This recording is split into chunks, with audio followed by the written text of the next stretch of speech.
Ancient Rome, a civilization known for its grandeur, military conquests, and engineering marvels, also had a dark side. The society was deeply rooted in hierarchy and strict codes of law, where power and punishment went hand in hand. However, within this world of rigid structure, one group suffered more than others: women. The role of women in ancient Rome was complex. They were expected to be virtuous, obedient, and supportive of their male counterparts. But what happened when a woman stepped out of line, when she broke the rules of Roman society? In the world of ancient Rome, punishment was harsh, but for women it could be particularly brutal. Roman law was known for its severity, and the consequences of breaking it could range from public humiliation to violent death. Women, however, were often subjected to the worst forms of punishment, especially if they were accused of crimes that undermined Roman values, such as adultery, betrayal, or dishonoring their family. One of the most infamous punishments in ancient Rome for women was poena culae, the punishment of being sewn into a sack with various animals, including a dog, a snake, a rooster, and a monkey.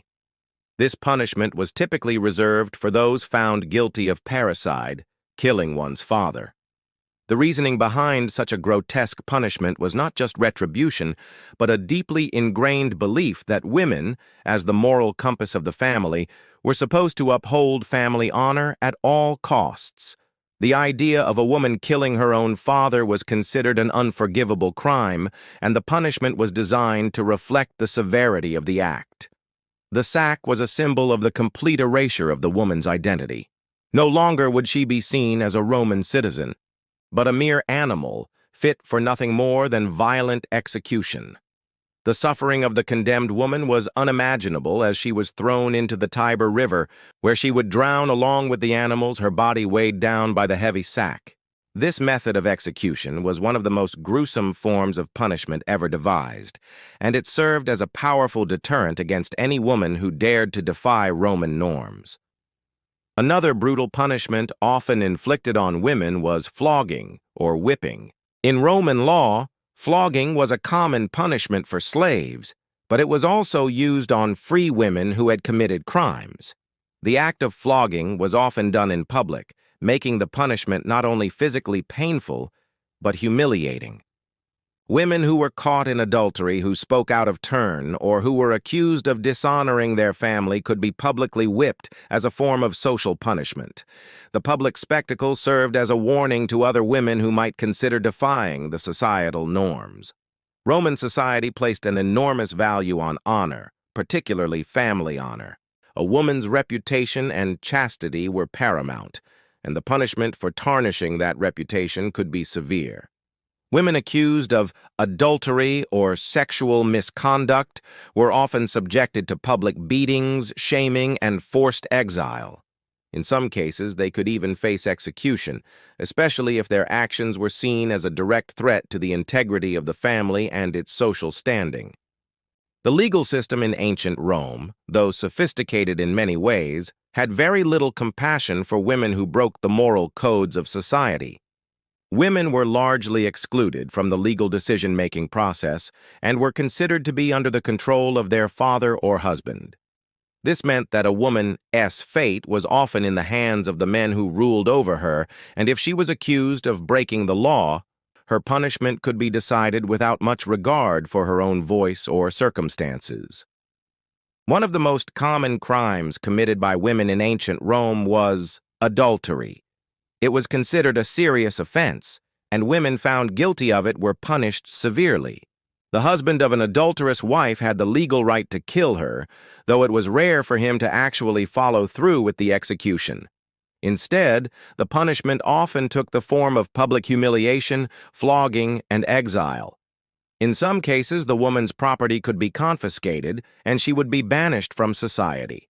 If the woman was particularly wealthy or influential, her family could suffer alongside her, as the family's honor was deeply tied to the actions of its female members. In ancient Rome, the lives of women were defined by strict societal expectations and rigid laws. Their status and personal freedom were often dictated by the men in their lives, fathers, husbands, and brothers. When a woman broke the laws of Roman society, particularly by violating the strict moral code of the time, the punishments inflicted upon her were severe, often extreme, and humiliating.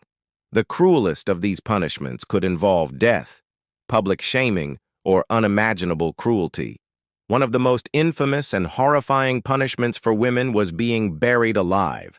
This was typically reserved for those accused of committing the most heinous crimes, such as adultery, treason, or abortion, acts that were seen as not only personal transgressions, but also societal betrayals.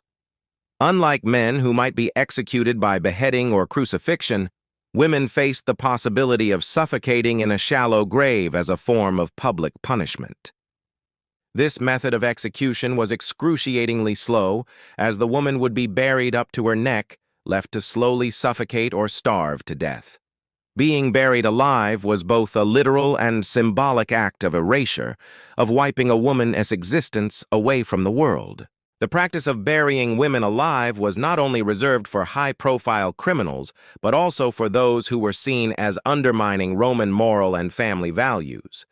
A woman accused of having an affair or breaking her marital vows could face this brutal punishment. The concept of family honor was deeply ingrained in Roman culture, and anything that threatened the stability or reputation of a Roman family was treated with the utmost severity. A woman's personal transgressions were often viewed as a direct threat to her family status, leading to punishment that was designed to erase both the woman and her dishonor from Roman society. However, not all punishments ended in death. Public humiliation was another form of punishment that Roman women had to endure. One of the most degrading forms of punishment was flogging or whipping, which was often inflicted upon women who had committed crimes such as adultery, gossiping, or even speaking out of turn. This was a public spectacle. Women were tied to a post or stripped in front of a crowd and then lashed with a whip until their skin was torn and bloodied. Flogging was meant not only to punish but to degrade, to publicly mark the woman as someone who had violated the moral codes of society. In some cases, the punishment was less physical but equally humiliating. A woman accused of adultery or betrayal could be forced to wear distinctive clothing that marked her as a criminal. These garments made her a visible symbol of disgrace, and she would often be paraded through the streets where the public could see her shame. This form of public punishment served as a warning to others, ensuring that any woman who dared to break the moral code would be branded for all to see. Crucifixion, a brutal form of execution typically reserved for slaves and rebels, was also sometimes used against women who had committed crimes such as murder, treason, or even defying their husband or father. While crucifixion was not as commonly used on women as it was on men, there are documented instances where women were nailed to crosses and left to die in agony. The crucifixion of a woman, particularly in public spaces, was a statement of absolute control over her body and soul. The message was clear. Women had no place in society if they defied Roman laws, and their bodies could be used as a public display of punishment for all to witness. Another brutal punishment that women could face was being thrown into the arena to fight as gladiators, or in some cases to become part of the entertainment for Roman crowds. Though the vast majority of gladiators were men, there were instances where women were forced to fight in the arena as punishment for their crimes. These women, known as gladiatrices, were often slaves or criminals condemned to fight to the death. They would be forced to engage in hand-to-hand combat in front of cheering crowds, often without the same training or preparation as their male counterparts. The cruelty of this punishment lay not only in the brutal physicality of the combat, but also in the humiliation of being reduced to a mere spectacle. These women were stripped of their humanity, turned into objects of entertainment, and forced to fight for their survival, often with little hope of winning or escaping their fate. Yet not all punishments were so extreme. In many cases, exile was used as a punishment for women accused of immoral behavior or crimes. Although exile might seem like a gentler punishment, it was often just as cruel. Being exiled meant being cast out from the community, often without support or resources, left to wander in foreign lands. For women, exile often meant a life of poverty, vulnerability, and isolation. Many women who were exiled were subjected to the harsh conditions of the wilderness or urban slums. In some instances, these women would be forced into prostitution or slave labor just to survive. Perhaps one of the most humiliating and cruel punishments for women in ancient Rome was forced prostitution. Women who were convicted of crimes such as adultery, sexual misconduct, or insubordination were sometimes sold into slavery and forced to work as prostitutes. These women would be stripped of their dignity and forced to endure the constant violation of their bodies for the amusement of others. The punishment of forced prostitution not only erased the woman's personal identity, but also reduced her to an object for pleasure, making her both a criminal and a commodity. Another form of punishment that women faced, though rarer, was the execution by strangulation. While not as widely used as other forms of execution, strangulation was often used in cases where a woman had been accused of killing her husband or family members. The punishment was executed with a cord, and the woman was left to slowly suffocate while being held by a Roman officer.